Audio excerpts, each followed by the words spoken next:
Hello दोस्तों, आप सभी का स्वागत है आपके अपने YouTube चैनल टीके स्टडी 97 में। चलिए दोस्तों, आज हम लेकर आ चुके हैं प्रॉफिट एंड लॉस का थर्ड पार्ट। इससे पहले हम दो पार्ट आप सभी को करा चुके हैं दोस्तों। अगर आपने अभी तक नहीं देखे हो तो प्लीज जाकर देख लीजिए दोस्तों, ठीक है। चलिए दोस्तों, आज बहुत ही इंपॉर्टेंट प्रश्नों को यहाँ पर लेकर आया हूँ जो SSC रेलवे बेस्ड क्वेश्चन है। चलिए दोस्तों, पहला प्रश्न बोर्ड पर आ चुका है, उस प्रश्न को करने की कोशिश कीजिए। अगर दोस्तों हमारे चैनल पर आप पहली बार आए हो तो प्लीज चैनल को सब्सक्राइब कर लें, साथ ही उसके बगल में वाले घंटे को भी प्रेस कर दें। चलिए तो दोस्तों शुरू करते हैं। तो आज का पहला प्रश्न हमारा क्या क्या रहा दोस्तों, उस प्रश्न को पढ़ने की कोशिश की और साथ ही करने की कोशिश कीजिए। चलिए तो दोस्तों, पहला प्रश्न कह रहा है मोहन दो वस्तुओं में से प्रत्येक को 720 रुपए में बेचता है। क्या करता है? प्रत्येक को 720 रुपए में बेचता है। उसे पहली वस्तु पर 20% का लाभ तथा दूसरी वस्तु पर 10% की हानि होती है, तो बताएं उसे इस पूरे व्यापार में कितने प्रतिशत का लाभ हुआ। चलिए तो दोस्तों अब करते हैं। देखिए, जैसे कि उसने दिया फर्स्ट वस्तु, ठीक, एक दिया सेकंड वस्तु, कितने? फर्स्ट वस्तु और सेकंड वस्तु, प्रत्येक को उसने 720 रुपए में बेचा है। क्या किया? प्रत्येक को उसने 720 रुपए में सेल किया है, ठीक है। थोड़ा सा मैं नीचे लिख लेता हूँ, थोड़ा ऊपर हो रहा है। तो ये हो गई हमारी फर्स्ट वस्तु और ये हो गई हमारी सेकंड वस्तु, ठीक है दोस्तों। आप सभी क्लियर दिखाई दे रहा होगा। पहली वस्तु को उसने 720 में बेचा है और दूसरी को भी 720 में ही सेल किया है, ठीक है। पहली वस्तु पर उसने क्या हो रहा है? 20% का प्रॉफिट हो रहा है। कितने का? 20% का प्रॉफिट, यानी 100 पर 20 यानी 120% पर पहली वस्तु को उसने बेचा था। कितने पर बेचा उसने? पहली वस्तु को 120% पर। मैं दोस्तों उसी ट्रिक से लेकर करूंगा जैसे मैं स्टार्ट में बेसिक तरीके से कराया था, उसी बेस पर मैं आपको कराते हुए चलूंगा। जैसे 120% पर उसने पहली वस्तु को बेचा और दूसरी वस्तु को 10% हानि पर यानी 90% पर। कितने पर दोस्तों? दूसरी वस्तु को उसने 90% पर बेचा है। तो हमें क्या करना है दोस्तों? क्रय मूल्य निकालना है। फर्स्ट वस्तु और सेकंड वस्तु का CP यानी क्रय मूल्य हमें फाइंड करना है। तो बस इसी को बने रहिए दोस्तों। तो ये परसेंटेज दिख रहा है, परसेंटेज को हमने यहाँ से हटाया तो दोस्तों यहाँ पर क्या कर लेंगे? 100 लगा लेंगे नीचे, और यहाँ से हटाएंगे तो दोस्तों यहाँ पर भी क्या करेंगे? हम 100 लगा लेंगे, बिल्कुल। चलिए दोस्तों, अब ये 100 जो नीचे है, नीचे से हम इधर भी ले जा सकते हैं और इधर इसे भी। तो हमने क्या किया? यहाँ से हटाकर हमने 2 जीरो यहाँ पर ही लगा दिए। क्या किया दोस्तों? और इधर भी हमने 2 जीरो लगा दिए, बिल्कुल। अब मैं आशा करता हूँ आप सभी यहाँ तक समझ में आ रहा होगा, क्लियर, ठीक। चलिए तो 120 से हमने क्या किया दोस्तों? इसे हमने काटा तो कितनी बार कटा? 12 सिंह 72। कितनी बार दोस्तों? कितनी बार? ये कटा हमारा 6000 तो 600 बार। कितनी बार दोस्तों? क्योंकि एक जीरो यहाँ पर भी है तो एक जीरो इससे कैंसिल हो जाएगा, बिल्कुल। तो कितने बार? फर्स्ट की कीमत हमारे कितनी निकल आई दोस्तों? 600 रुपए, बिल्कुल। अब यहाँ पर इसे हम डिवाइड करेंगे, यानी सेकंड की कीमत 9 से ये काटा तो दोस्तों कितने बार कटेगा? ये 8 बार। तो यहाँ पे हमारी कीमत निकल आई दोस्तों 800 रुपए, ठीक है। चलिए तो अब हमारा ये क्या निकला है? फर्स्ट का क्रय मूल्य और सेकंड का क्रय मूल्य निकल आया, जो कि विक्रय मूल्य हमें दे रखे हैं। तो हम टोटल CP निकालेंगे। टोटल CP टोटल क्रय मूल्य दोस्तों कितना होगा? 6 और 8 कितना हो गया दोस्तों? 1400 रुपए। कितना होगा? 1400। और टोटल SP निकालेंगे दोस्तों। टोटल SP कितना होगा? 720। एक वस्तु का था तो दो वस्तु का 1440 रुपए। कितना होगा दोस्तों? 1440 रुपए दो वस्तुओं का क्रय मूल्य, विक्रय मूल्य होगा। अब यहाँ पर दोस्तों आप देख पा रहे होंगे कितने क्रय मूल्य 1400 और विक्रय मूल्य 1440, तो हमें प्रॉफिट कितने का हो रहा है? प्रॉफिट हो रहा है हमें 40 रुपए का। कितने का हो रहा है दोस्तों? प्रॉफिट के लिए साइन अप करते हैं, ठीक है। तो 40 रुपए का हमें प्रॉफिट हो रहा है। अब हम प्रॉफिट परसेंटेज निकालना है, तो हम क्या करेंगे दोस्तों? 40 रखेंगे और नीचे दोस्तों क्रय मूल्य क्या रखते हैं? नीचे क्रय मूल्य आप सभी को पता है, तो नीचे क्रय मूल्य रखते हैं 100% में निकालेंगे तो परसेंटेज 100% का साथ मल्टीप्लाई करते हैं, ठीक। 2 जीरो से 2 जीरो कैंसिल। अब ऊपर कितना आ गया?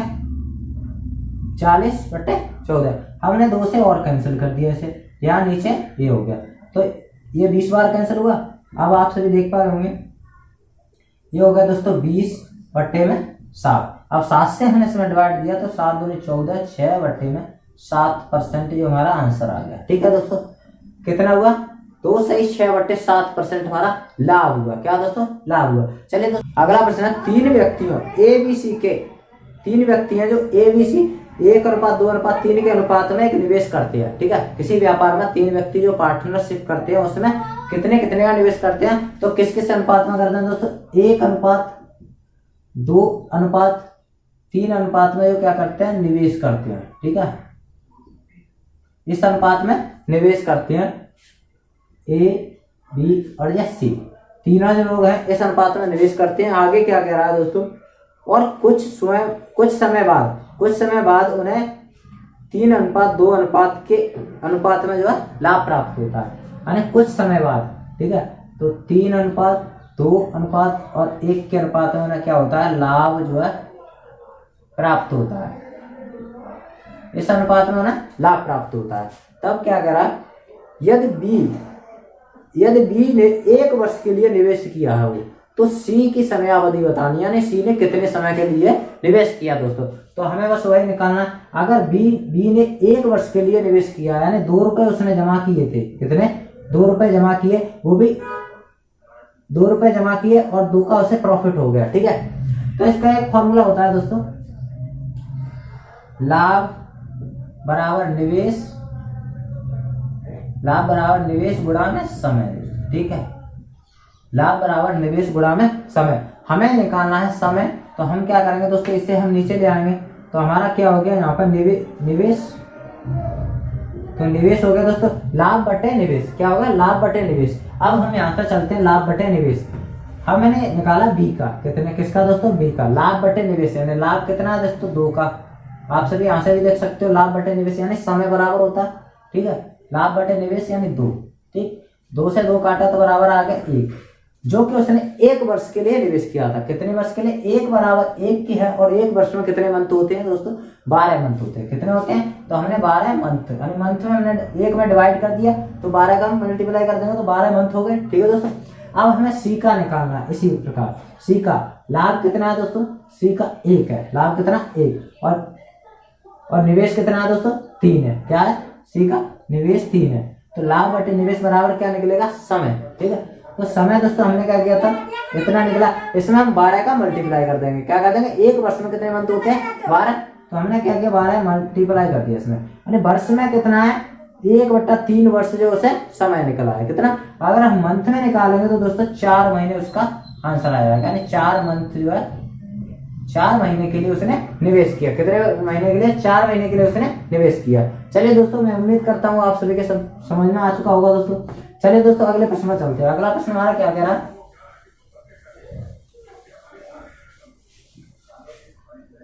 अगला प्रश्न क्या कह रहा है दोस्तों, एक वस्तु को 16.67% के लाभ पर बेचा जाता है। एक वस्तु को 16.67% के लाभ पर बेचा जाता है, तो यदि इसकी क्रय मूल्य और विक्रय मूल्य में, यदि इसके क्रय मूल्य और विक्रय मूल्य में क्रमशः 7 रुपए और 6 रुपए की वृद्धि की जाती है, तब लाभ घटकर 8% पहुंच जाता है। तो विक्रय मूल्य ज्ञात करना है। ठीक है दोस्तों, आप सभी सवाल को पढ़ लिया, बोर्ड पर आ चुका है दोस्तों। ठीक है, तो एक जो है कितने रुपए बेच रहा है, 16.5% लाभ पर किसी वस्तु को बेचता है। एक वस्तु को कितने पर, 16.5% जो है लाभ पर बेच रहा है एक वस्तु को। और अब दोस्तों हम इसे सबसे पहले क्या करेंगे, इसे हम फ्रैक्शन में तोड़ लेंगे, यानी भिन्न में तोड़ लेंगे। तो भिन्न में तोड़ने के लिए आप जानते हो दोस्तों, एक इजीली समझाऊंगा आपको। 10% को भिन्न में तोड़ेंगे, क्या करेंगे दोस्तों, कैसे आएगा, 10% भिन्न में तोड़ेंगे तो कितना आएगा, तो 1/10 आएगा। कितना आएगा, 1/10। अगर आपको सबको पता होगा, इतना उम्मीद है मुझे। ठीक है, तो 1/10 कैसे आया वो मैं आप सभी को बता रहा हूँ। ठीक, परसेंटेज का साइन हटाया, तो यहाँ पर नीचे हमने 100 लगा लिया, 1 से काटा तो बराबर कितना आ गया, 1/10। इसी प्रकार इसके बराबर हमारा कितना आएगा दोस्तों, 1/6 आता है। क्या आता है, 1/6। ठीक, यहां से आप समझ सकते हो, इतने एक वस्तु को इतने % लाभ पर बेच रहा है, यानी 6 पर 1 का वो क्या कर रहा है, लाभ उठा रहा है।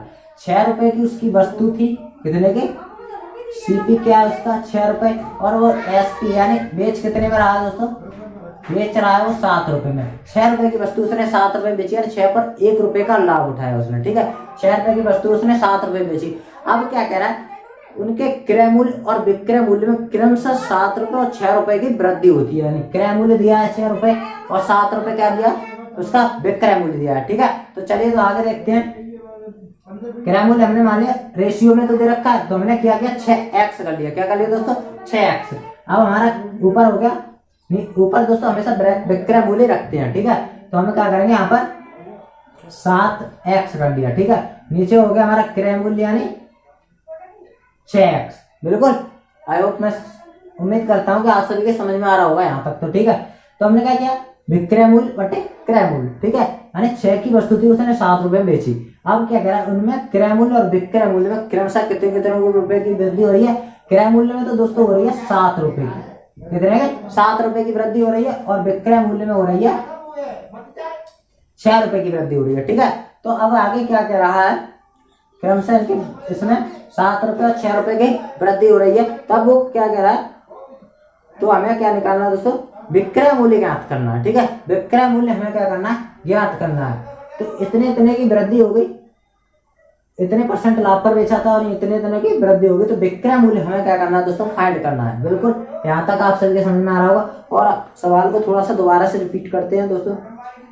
एक वस्तु को 16.5% यानी 16.67% के लाभ पर बेचा जाता है। यदि इसकी क्रय मूल्य और विक्रय मूल्य 6-7 रुपए की वृद्धि होती है, तो लाभ घटकर कितना हो रहा है, सॉरी ये थोड़ा सा भूल गया मैं, तो लाभ घटकर कितना रह गया उसका 8%। क्रय मूल्य हमेशा होता है 100% के बराबर दोस्तों, आप सभी जानते हैं क्रय मूल्य कितना होता है, 100% के बराबर। ठीक, परसेंटेज लगाने से कोई बोल रही है दोस्तों, यहाँ पर परसेंटेज आप लगा सकते हो। और ये हो गया लाभ हमारा घटकर 8% रह गया। पहले था हमारा 16.5 यानी 16.5 अप्रोक्स मान के चल रहा हूँ। ठीक है, तो पहले था हमारा लाभ इतने %, अब कितना रह गया घटकर इतना, क्योंकि यहाँ पर भी परसेंटेज इसे हम बिल्कुल साफ कर सकते हैं। ठीक है, इसलिए मैं लगा नहीं रहा था, तो यहाँ तक आपको लगा दिखाने के लिए मैं लगा दी। ठीक है, अब क्या करते हैं, इससे इसका इधर मल्टीप्लाई कर दिया, इसका इधर मल्टीप्लाई कर दिया। ठीक है, तो अब इधर हो गया 700x + 600। ठीक है, बस इससे कैलकुलेशन करना और कुछ नहीं करना है। इधर हो गया दोस्तों 648x। ठीक है, अब ये 7 का हमने इधर मल्टीप्लाई किया, तो 7 × 8 = 56 और 756 हो गया। ठीक है, यहाँ तक आप सभी को बिल्कुल समझ में आ रहा होगा दोस्तों। अब हम क्या करेंगे, एक चीज को हम इधर ले आएंगे और इधर उसे उधर ले जाएंगे, एक्स वाली मान को हम एक साइड ले लेंगे। तब दोस्तों ये इधर आएंगे तो माइनस को जाएंगे। अब 700x में से 648x जाएंगे तो कितने बचेंगे दोस्तों, तो आप सभी यहाँ से देख रहे होंगे 52। कितने बचे दोस्तों यहाँ पर 52x = 600 उधर गया तो 100, कितने बचा 56। अब इसका हमने इसमें डिवाइड किया तो कितने बार कटा है, 3 बार, सॉरी कितनी बार दोस्तों, इससे 3 बार कटेगा, क्योंकि 5 × 15 से 2 × 6 और 156 होगा 3 बार। तो x का मान आ गया हमारा 3 दोस्तों। ठीक, यहाँ से आपको समझ में आएगा। अब अगर विक्रय मूल्य बताना, विक्रय मूल्य हमारा कितना था दोस्तों, विक्रय मूल्य था 7, हमने रेशियो माना x, 7x बराबर कितना हो जाएगा हमारा 21 रुपए। क्या निकला है हमारा विक्रय मूल्य, क्या निकला है दोस्तों 21 रुपए। ठीक है, यहाँ तक आप सभी को समझ में आया होगा दोस्तों। चलिए अगले प्रश्न पर चलते हैं दोस्तों। अगला प्रश्न हमारा क्या कह रहा है, अगले प्रश्न को देखते हैं। 2 पंखे दोस्तों, 2 पंखे 2200 रुपए में खरीद कर एक को 40% लाभ पर तथा दूसरे को 20% हानि पर बेचा गया। अरे 2 पंखे हैं दोस्तों, 2 पंखों को उसने क्या किया है, 2200 रुपए में खरीदा है। ठीक, और एक को 40% प्रॉफिट पर और दूसरे को 20% हानि पर बेचा गया है। तब क्या करा, बेचा गया, अगर दोनों का विक्रय मूल्य समान हो तो हानि पर बेचे गए पंखे का क्रय मूल्य बताना है, यानी हानि पर बेचे गए पंखे का क्रय मूल्य। तो दोस्तों हम अपने बेसिक तरीके से चलते हैं। पहले नंबर तो हम, ठीक है, तो हमने क्या किया दोस्तों, हानि पर बेचे गए पंखे का मूल्य मान लिया हमने x रुपए, कितने मान लिया, x रुपए मान लिया। और हानि पर कितने हानि पर बेच रहा है दोस्तों, 20% हानि पर। ठीक है, 20% हानि यानी 100 में से 20 का मैंने 80% पर, 80% पर बेच रहा है। बिल्कुल 80% पर बेच रहा है, आप सबको यहाँ से समझ में आ रहा होगा। और दोनों का विक्रय मूल्य जो क्या कह रहा है, समान है, दोनों का विक्रय मूल्य समान है दोस्तों। ठीक है, तो समान निकालने के लिए हम क्या करेंगे, यानी 80%, एक को 80% हानि पर, तो दूसरे का दोस्तों एक का मान लिया हमने हानि पर बेचेगा x% क्रय मूल्य, दूसरे का क्रय मूल्य क्या हो जाएगा, दोनों 2200 रुपए में टोटल खरीदे तो 2200 माइनस के x हो जाएगा। क्या हो जाएगा उसका 2200 माइनस के x, कितना हो जाएगा 2200 माइनस के x। और इसे बेचा है 40% लाभ, यानी 140, 100 पर 40 यानी 140। ठीक है दोस्तों, 140% लाभ पर विक्रय मूल्य समान है। बस यहाँ से हमें कैलकुलेट करना है। ये हो गया हमारा 80, परसेंटेज से परसेंटेज हमने बिल्कुल साफ कर दिया। ठीक है, बिल्कुल परसेंटेज उधर भी है, परसेंटेज इधर भी है। तो इधर हो गया 80% और इधर कितना हो गया दोस्तों 2200। इधर 40 का मल्टीप्लाई इधर करेंगे, इसमें 14, 140 का मल्टीप्लाई करेंगे तो क्या हो जाएगा हमारा इधर। तो हम इसे पहले 20 से काट देते हैं, तो अगर डायरेक्ट ही काट लेंगे तो यहाँ पर ही काट देंगे। तो 20 से काटा, 20 × 4 = 80 होते हैं। ठीक, 20 सत्ते 140, ये हो गया 7 बार और ये 40 बार, ठीक है। तो यहाँ पर 4x रह गया, 7 का अब मल्टीप्लाई इजीली हो जाएगा आसान से, ठीक है। तो 7 का अंदर मल्टीप्लाई करेंगे तो 22 सत्ते 154 हो गया, डबल जीरो लगाया, माइनस के 7x, कितना होगा माइनस के 7x, ठीक है। चलिए दोस्तों आगे देखते हैं। अब माइनस के इधर ले आएंगे तो हमारा प्लस के हो जाएंगे, तो 11x हो जाएंगे बराबर, आगे क्या हुआ इधर तो रह गया हमारा 114। अब हमें 11 से इसे काटना है, तो 11 एकम 11 और 11 चौके 44, कितना आ गया हमारा x बराबर दोस्तों हानि पर बेची गई वस्तु का मूल्य हमारा आ गया दोस्तों 1400 रुपए, ठीक। बिल्कुल यहाँ तक आप सभी को बिल्कुल समझ में आया होगा। चलिए दोस्तों अगला प्रश्न क्या कह रहा है, किसी वस्तु को 24 रुपए में बेचने में उतने ही प्रतिशत की हानि होती है जितने में उस वस्तु को खरीदा गया था। तो वस्तु का क्रय मूल्य बताना, ठीक है। किसी वस्तु को 24 रुपए में बेचने से उस वस्तु पर उतनी ही हानि होती है जितने में उसे खरीदा गया था। प्रश्न को आप पढ़ लीजिए, ठीक है। तो मैंने मान लिया दोस्तों वस्तु का क्रय मूल्य 100 रुपए, ठीक, और जितने में उसे खरीदा गया था उतने ही प्रतिशत की उसे हानि हो रही है, यानी प्रतिशत यानी 100 में से उतना ही माइनस, ठीक है, 100 माइनस इतने ही परसेंट की तो हानि हो रही है। यहाँ से आप सभी को बिल्कुल समझ में आ रहा होगा दोस्तों, ठीक है। तो ये परसेंट है। अब ये क्या निकला है हमारा विक्रय मूल्य हो गया ना x, ये हमारा क्रय मूल्य है और इतने परसेंट की हमें हानि हो रही है इसमें से, ठीक है। तो हमारा हो गया विक्रय मूल्य। विक्रय मूल्य हमें दिया 24 रुपए, कितना दिया हमें 24 रुपए में किसी वस्तु को बेचने पर, क्योंकि विक्रय मूल्य हमें दे रखा 24 रुपए। अब यहाँ से हमने इसे हटाया तो यहाँ पर 100 लगा लिए, क्या कर लिए दोस्तों 100 हमने इधर से हटाए तो इधर आ गया, ठीक। यहाँ तक आप सभी को बिल्कुल क्लियर समझ में आ रहा होगा। अब इसका हमने अंदर मल्टीप्लाई किया, ठीक, तो ये हो गया दोस्तों माइनस के x स्क्वायर हो जाएगा, क्या ये माइनस के हो जाएगा ना, तो इससे हम उधर ले गए, क्या किया मैंने उधर ले गए, तो हमारा क्या हो गया यहाँ से दोस्तों आप सभी को, चलो मैं बिल्कुल बेसिक से समझाने की कोशिश करूंगा बिल्कुल, ठीक है। तो मैंने किया 100x माइनस के x स्क्वायर, ठीक, बराबर दिया है 2400, कितना दिया है 2400 दिया है, ठीक। अब हमने क्या किया, इसे हम पूरे को उठाकर उधर ले गए, तो हमने क्या x स्क्वायर, ये हमारे प्लस के माइनस के, तो ये प्लस के हो गए। अब ये प्लस के तो ये माइनस के हो जाएंगे, कितने हो जाएंगे माइनस के x, प्लस के ये तो प्लस के है ये 2400, ठीक है, बराबर के 0, ठीक। यहाँ से आप सभी को समझ आ रहा होगा। 2400 कैसे फैक्टर करोगे, घटा कर कितने आ जाए दोस्तों, जोड़कर 100 आने चाहिए, तो 60 और 40 कितने हो जाते हैं 100 हो जाते हैं, और इनका मल्टीप्लाई करेंगे तो 2400 हो जाएगा, ठीक, बिल्कुल। तो हमने क्या किया x स्क्वायर माइनस के 60x माइनस के 40x प्लस के 2400, ठीक है, प्लस के 2400। यहाँ पर दोस्तों समझ में आ रहा होगा बिल्कुल। तो हमारे फैक्टर्स कॉमन फैक्टर्स क्या बनेंगे दोस्तों, एक तो आ जाएगा x माइनस 60 और एक हो गया हमारा x माइनस के 40, ठीक। यहाँ पर आप सभी बिल्कुल समझ में आ रहा होगा, ठीक। तो अब x बराबर हो गया 60 और ये 40 दोस्तों, ये जो है ऑप्शन हमारे क्या हो गए। तो उसमें क्या पूछ रहा है प्रश्न में, तो वस्तु का क्रय मूल्य बताना है, ठीक है। तो वस्तु का क्रय मूल्य दोस्तों या तो 60 दिया होगा या फिर ऑप्शनेबल इसके आंसर में या 40, ठीक है। तो इसका ऑप्शन 60 और 40 दोनों ही सही हो जाएंगे, ठीक है। अगर ऑप्शन उसमें दिया ऑप्शन के अनुसार हम इसे टिक करेंगे, ठीक है।